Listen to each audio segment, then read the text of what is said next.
Well, it's interesting. We had the Attorney-General this morning in his keynote address explain the government's priorities, and what's clear from that presentation was now the range of issues that the government is focused on in terms of its national security priorities.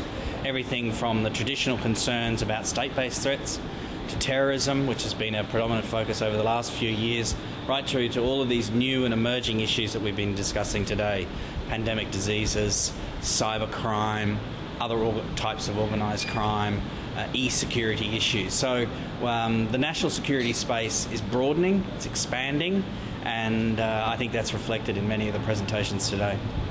The broadening of the national security agenda has meant that there's a whole range of new issues on the government's priority list.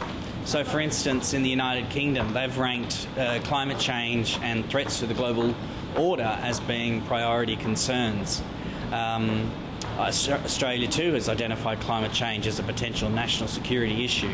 The threat of a pandemic disease coming from overseas, chemical, biological weapons, these sorts of things, cybercrime involving people who are sitting at a computer desk thousands of miles away, either hacking into computers here in Australia, using it for espionage purposes. So we've now got these range of non-traditional threats. Up until now, though, we haven't really had an understanding about how, as a federal government and a state and territory arrangement, we're going to deal with a lot of these issues.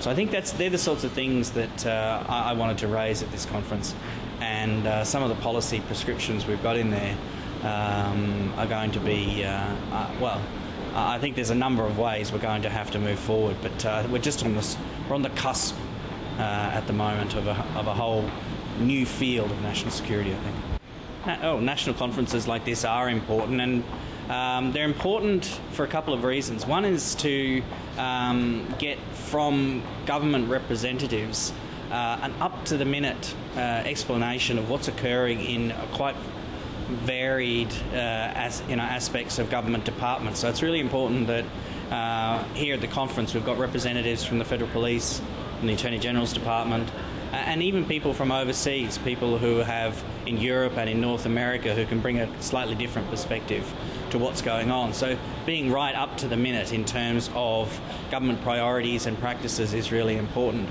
But it's also important as a networking exercise in order to catch up with, and in many cases meet new people who are working in the same sort of space, and so that when we go back to our normal desks we can end up